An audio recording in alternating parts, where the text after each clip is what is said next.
Alloh taolo Qur'oni Karimda innalloha va malaikatahu yusalluna alan nabiy ya ayyuhallazina amanu sallu alayhi va sallimu taslima dedi Alloh taolo. Darhaqiqat Alloh va uning malaikalari innalloha va malaikatahu yusalluna alan nabiy, nabiyga salom aytadi, yo'llaydi dedilar degan oyat kalima nozil bo'ldi. Nabiyga, Rasulullohga Alloh va uning malaikalari salovat aytadilar. Ushbu oyat kalima nozil bo'lgan paytda sahoba ikromlar, ya'ni Ka'b ibn Ujra radhiyallohu anhu bu hadisni rivoyat qilganlar. Bu oyat kalima tafsiri o'laroq quyidagi qissani keltiriladi. Ya'ni Abdurrahmon ibn Abi Layla tabiinlarning mashhurlaridan biri aytadilarki, men bir kuni Ka'b ibn Ujra radhiyallohu anhu bilan yo'liqib qoldim.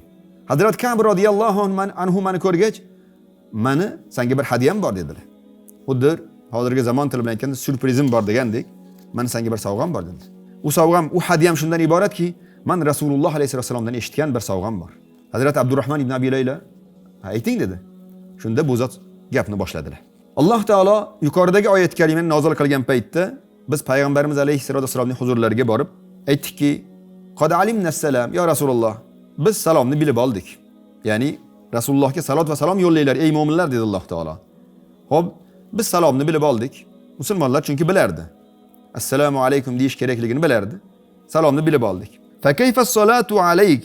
Ya Rasululloh, sizga salovat yo'llash qanday bo'ladi dedik, deb so'radik dedilar. Shunda payg'ambarimiz alayhisolatu biz ko'plarimiz biladigan salovatni, namozda o'qiydigan biz salovatni o'rgatdilar.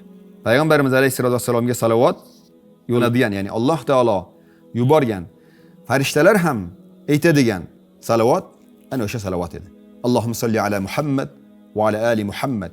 Demak, Muhammad ismi bilan nomlab salovat yo'llayaptilar. Janobimiz Hazrati Muhammad Mustafa alayhisolatu vassalomga.